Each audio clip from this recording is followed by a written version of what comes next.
Hello and welcome to Starcraft. My name's Pig and today we're going to be doing part 3 of my video series helping you choose the right race for you. Today we're going to be looking at Protoss.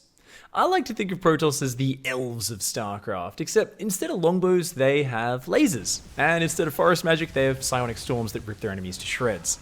They have an insane range of high-tech units with many powerful psionic abilities, all of which spread Protoss far apart from the other two races. So guys, I've been trying to think, how do I show you the real essence of Protoss? And since they're a race that is so based around different abilities, I decided the best way to do that would be to actually show you hands-on controlling the units in-game. We're going to start looking at the Adept. The Adept is a ranged fighter, which does very well versus light units, not so well versus armored units though. So these roaches are going to make short work of these Adepts. Run! But what you can do is you can actually throw out this ability, which sends out a shade, so these Adepts are going to run away, the roaches are going to chase them, and if you want to, you can actually transfer into that shade, teleport massive distances across the map, and as we see in this case, take out all of those Zerg workers. By the time the enemy gets back to deal with the Adepts, you can already have teleported somewhere else. A super powerful ability which gives this unit a lot of usefulness. Next thing we're going to be looking at is the Stalker. Ranged fighter, your basic anti-air unit, and when upgraded has the ability to blink or teleport a short distance. In this case, we're going to use it to pull back the weak Stalkers that are being focused at the front, allowing us to take down all of these Marines whilst taking next to no damage. Not too bad. We're seeing a bit of a theme here. We're seeing a little bit of a theme, aren't we? And that is, Protoss have a lot of teleportation. Their ability to ignore any threat and danger by using that in reposition is definitely something which gets on the Zerg players' nerves. As we see here, these Archons are in trouble, surrounded by a ton of Zerglings, and the Nexus actually recalls them to the other side of the map. This is an ability you can use every couple of minutes in the game, and it allows you to send an army to go threaten your opponent and then just pull it home at the last minute, so you kind of trick your opponent into thinking you're going to attack when you're not. If someone kind of counterattacks your base, you can use it to come home with an army quickly and defend. This one just has pretty much unlimited uses, and it's incredibly powerful.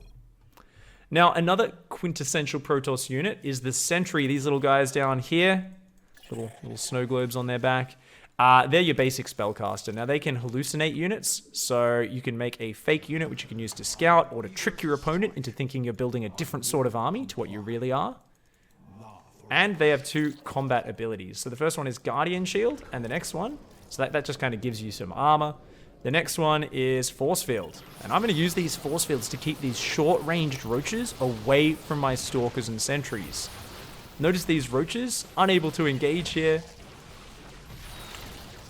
And the Stalkers and Sentries are able to take them down from afar. I just took down about 15 or 16 roaches. I lost a single Sentry and not a single other unit. The power of the Force Field and its ability to reshape a battlefield can have absolutely game-changing implications.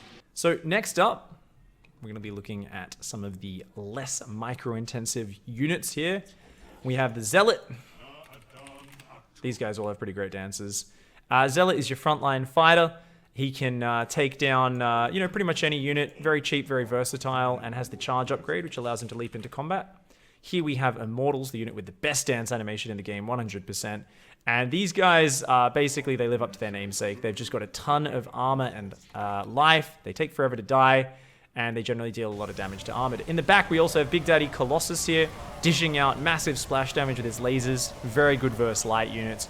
Generally, all these units, you can see, I don't need to really use the spells. I just tell them to attack, and they get the job done. These are the sort of units which you're always going to have as part of your army. You don't just have all those fancy spell-casting, teleporting units. A lot of the time you do have a core of these sort of generic fighting units, and then you add in some of the spell-casting units in order to really round things out and add that extra oomph to your force.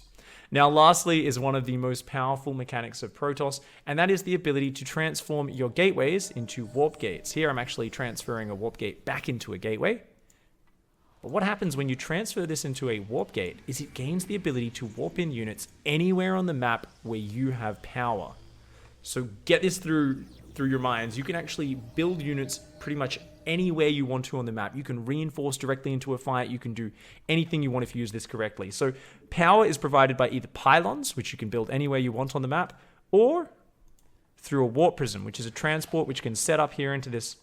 Let me just grab those gateways into this this siege up mode, where it kind of sets up into a phasing prism, and you can see it creates this nice little energy field.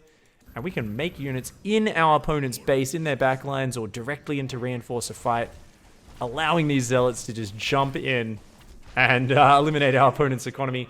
So that is an incredibly powerful mechanic. So with so many awesome abilities, are Protoss overpowered? The answer, of course, is no. Protoss is balanced by the fact that their units are very expensive, and so you can afford less of them. The players who are most successful with Protoss are the ones who find a way to work all of those special abilities and characteristics into their strategy. Ultimately, if you're the sort of player who likes treating your units kind of like heroes rather than just a big horde of expendable units, you're probably going to like Protoss. Now, this brings an end to my preview here for Protoss, and of course for all three races in general. So I'm going to leave you guys with some final words, which is Starcraft is a hugely complex and varied game.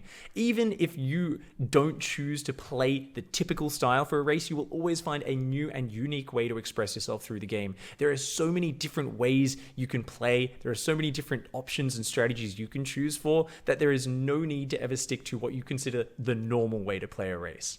At the end of the day, if you still aren't sure which race is the right match for you, just select that random button, click find game, just like I do every day, and enjoy a mix of all three races, get the best of every side of the Caprilia sector.